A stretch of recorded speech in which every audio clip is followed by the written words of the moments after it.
प्रश्न पहिला अ. कारणे शोधा. 1. कवी आषाढ घनाला थांबायला सांगतात. कारण आषाढ महिन्यातील निसर्ग सौंदर्य हिरवाईने नटलेलं आहे. हे निसर्ग सौंदर्य अनुभवायचे असेल तर आषाढ घनाने थांबावे.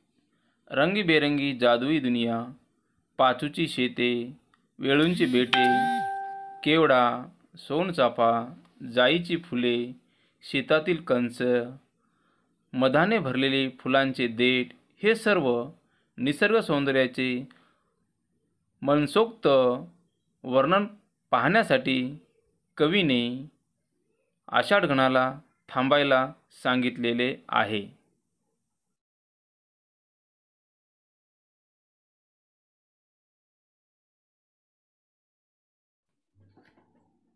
2. कवीने आषाढ घनाला घडीभर उघडण्यास सांगितले. कारण कवी बाभ बोरकर म्हणतात की बरेच दिवस झाले सूर्यनारायणाचे दर्शन झाले नाही. त्याकरिता आकाश मोकळे कर आणि तू निर्माण केलेली रंगबिरंगी जादुई नगरी पाहू दे. जमिनीवर कोवळे कोवळे हळदीसारखे ऊन पडू दे. आकाशातील इंद्रधनुष्याचे दर्शन घडू दे. आषाढ घनाने सजवलेले निसर्गाचे सौंदर्य, पक्ष्यांचे थवे, हिरवीगार शेती हे सर्व पाहण्यासाठी कवी आषाढ घनाला घडीभर उघडण्यास सांगतात.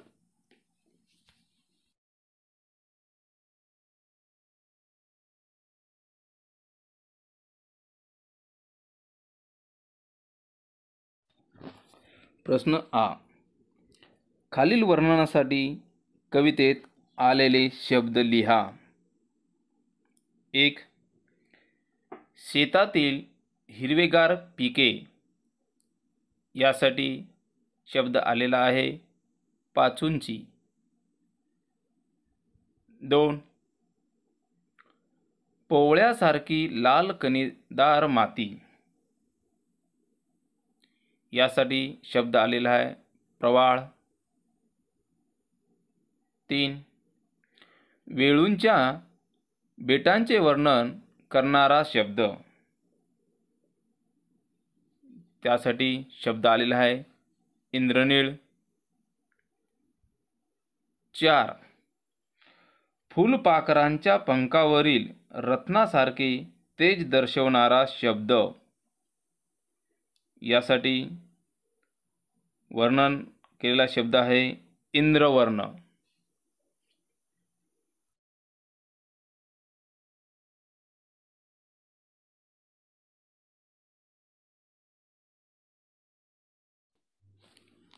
4. एका शब्दात उत्तर लिहा. 1. रोमांचित होणारी. त्याचं उत्तर आहे केतकी. 2. नव्याने फुलणारी. याचे उत्तर आहे सोनचाफा. 3. लाजणाऱ्या. त्याचं उत्तर आहे जाईच्या कळ्या.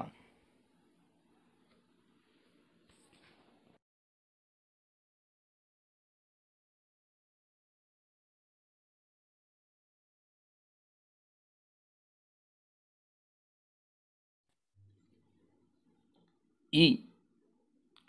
कृती करा. 1. कवीने आषाढ घनाला करायला सांगितलेली कामे. 1. आकाश घडीभर मोकळे कर. 2. सूर्याचे दार खुले कर. 3. पावसाचे पाणी थोडे थांबू दे. 4. हळदीसारखी कोवळी कोवळी ऊन जमिनीवर पडू दे. अशा प्रकारे कवीने आषाढघनाला करायला सांगितलेले कामे आहेत.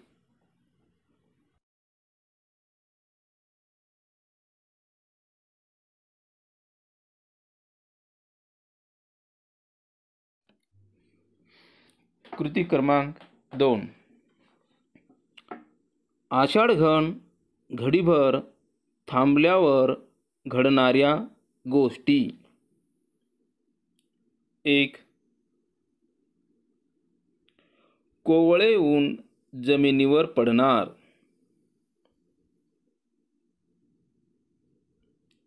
2. कणस भरणार. 3. फुलांचे देठ मदाने भरणार.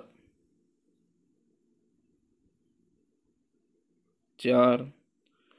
पक्ष्यांच्या कंठातून मधुर गीत निघणार. हे सर्व आषाढघन घडीभर थांबल्यावर घडणाऱ्या गोष्टी आहेत.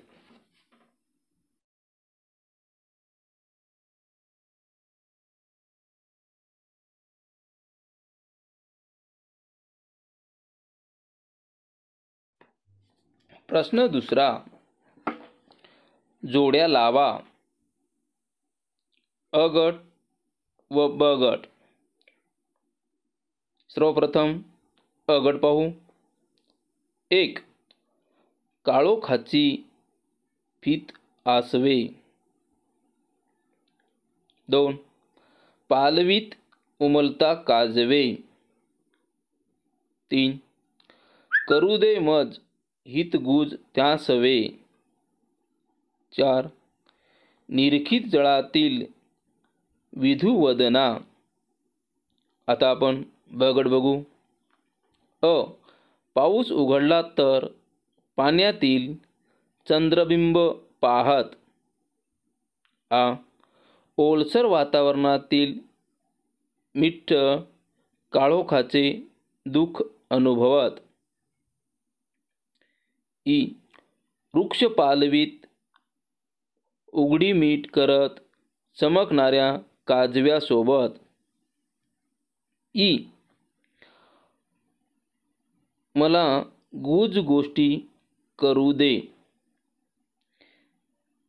हे अ गट आणि ब गट आहेत, तर या दोन्हीच्या अ गटाची ब गटातील पर्यायापैकी आपल्याला जोड्या लावायच्या आहेत.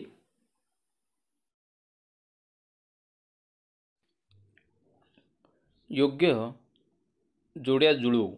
अ गट व ब गट. 1. काळोखाची फीत आसवे याची योग्य जोडी आहे. आ. ओलसर वातावरणातील मिठ्ठ काळोखाचे दुःख अनुभवत. 2. पालवीत उमलता काजवे याची योग्य जोडी आहे. ई. वृक्ष पालवीत उघडमीठ करत चमकणाऱ्या काजव्यासोबत. 3. करू दे मज हितगुज त्यासवे याची योग्य जोडी आहे. ई. मला गुज गोष्टी करू दे. 4. निरखित जळातील विधुवदना याची योग्य जोडी आहे. अ. पाऊस उघडला तर पाण्यातील चंद्रबिंब पाहत. खालील ओळींचा अर्थ लिहा. ओळी आहेत: कंस भरू दे जीवस दुधाने, देठ फुलांचा अरळ मदाने, कंठ खगांचा मधु गानाने, आणीत शहारा तृणप्रणा. या ओळींचा अर्थ लिहायचा आहे. प्रस्तुत ओळीत बाबा बोरकर यांनी शेतकऱ्यांच्या जीवनाचे यथार्थपणे वर्णन केलेले आहे. कवीने आषाढ घनाला घडीभर आकाश मोकळे करण्यासाठी विनंती केली आहे. कवी म्हणतो की, हे आषाढ घना, तू निर्माण केलेली कंस भरू दे आणि ते अन्न कुणाच्या तरी मुखी जाऊ दे. फुलांचे देठ सुंदर गुलकंदाने पूर्णपणे भरू दे. पक्ष्यांच्या कंठात सुंदर असे गीत असू दे. पक्ष्यांच्या सुमधुर गीतांनी सारा निसर्ग प्रफुल्लित होऊ दे. पक्ष्यांच्या गीतासोबत गवताचे पाते सुद्धा डोलू लागतील. अशा प्रकारे प्रस्तुत ओळीचा अर्थ कवी बाबा बोरकर यांनी सांगितलेला आहे.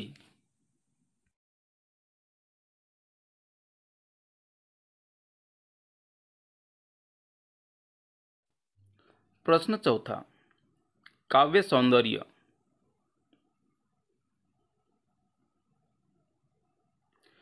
अश्लेषांच्या तुषार स्नानी, भिवून पिसोळी थव्या थव्यांनी, रत्नकळा उधळीत माध्यांनी, नानोत इंद्रवर्णात वना. या ओळींचा काव्य सौंदर्य. कवी निसर्ग सौंदर्याचे चित्रण करताना म्हणतात की, अश्लेषांच्या मासात पावसाचे सुंदर तुषार उडताना निसर्गातील वातावरण आनंदी होते. त्या वातावरणाचा आनंद घेण्यासाठी पक्ष्यांचा किलबिलाट सुरू होतो. पक्षी थव्याने त्या रिमझिम पावसाचा आनंद घेतात. त्यावेळी पावसाचे तुषार हे गवतावर जणू काही रत्नापरी उन्हाच्या किरणांनी ते मोती असावे असा भास होतो. इंद्रधनुष्याच्या 7 रंगांनी निसर्ग सौंदर्य आणखीनच खुलून दिसते.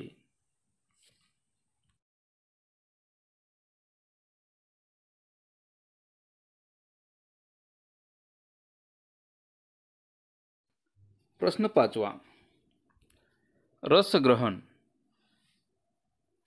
रे थांब जरा आषाढ घना, बघू दे दिठी भरून तुझी करुणा. कोमल पाचूंची ही शेते, प्रवाळ माती मधली अवते. इंद्रनीळ वेळूंची बेठे, या तुझ्याच पदविन्यास खुणा. रोमांचित ही गंध केतकी, फुटे फुली ही सोन चंपकी. लाजून या जाईच्या लेकी, तुझ चोरून बघती पुन्हा पुन्हा. प्रस्तुत कवितेच्या ओळी या बाबा बोरकर यांच्या कविता संग्रहातून घेतलेली आहेत. कवी निसर्ग सौंदर्याचे वर्णन, ग्रामीण भागातील शेतकऱ्यांच्या जीवनात येणाऱ्या अडीअडचणी विषयी माहिती स्पष्ट केली आहे. कवी बाबा बोरकर हे आषाढ घनाला विनंती करतात की, पावसाचे पाणी थांबव आणि मला नदीचा किनारा भरून वाहताना पाहायचा आहे. निसर्ग सौंदर्याचे वर्णन करताना कवी म्हणतात की, सुंदर शेतीचे सुंदर रूप, शेतीत राबणारा शेतकरी, जमिनीची मशागत करणारे अवते, तेथील वेळूंची बेटे पाहायची आहेत. संपूर्ण शरीराला रोमांचित करणारी सुगंधी केतकीची फुले हे मनमोहक सुगंध वातावरणात दरवळत आहे. चंपा चमेलीची सुंदर फुले सुंदर कोमल कळ्या फुललेल्या दिसत आहेत. जाईच्या फुलांना स्पर्श झाला तर ती फुले लाजत आहेत. आनंदी वातावरण करणारा निसर्ग पाहण्याचे मन होत आहे, परंतु हे निसर्गाचे सौंदर्य चोरून पाहावे लागत आहे. त्याकरिता आषाढघनाला कवी बाब बोरकर विनंती करतात की रे थांब जरा आषाढ घना, आषाढ घना.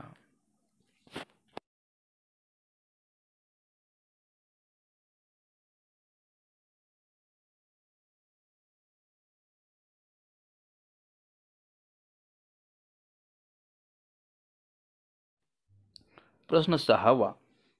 अभिव्यक्ती. अ. आषाढातील पावसाचा तुम्ही घेतलेला एखादा अनुभव शब्दबद्ध करा. उत्तर.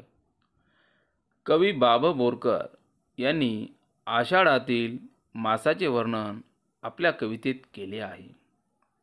आषाढ महिन्यात रिमझिम पावसाच्या सरी जमिनीवर बरसत असतात, तेव्हा ते पावसाचा पहिला थेंब जमिनीवर पडला तर जमीन सुगंधित बनते. त्याचबरोबर पक्ष्यांची किलबिल सुरू होते. संपूर्ण निसर्ग सौंदर्याचे रूप मनाला भुरळ पाडणारे आहे. ओसाड माळ रानावर जशी हिरवळ शाल पांघरावी, त्याप्रमाणे संपूर्ण वातावरण हिरवाईने फुलांनी सुगंधित झालेले दिसते. तेव्हा त्या निसर्गाचे दर्शन घेणे किंवा त्या वातावरणात फिरताना मनाला आनंद होते. थंड हवेच्या ठिकाणी ज्या डोंगर कड्यात पावसांच्या सरी बरसतात, त्या ठिकाणचे पर्वतावरून पावसाचे पाणी जमिनीवर पडताना उडणारे तुषार मनाला चिंब चिंब करते.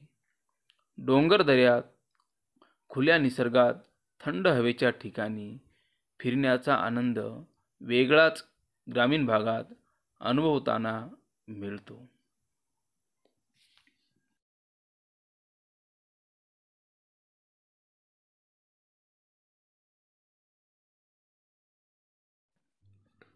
स्वमत.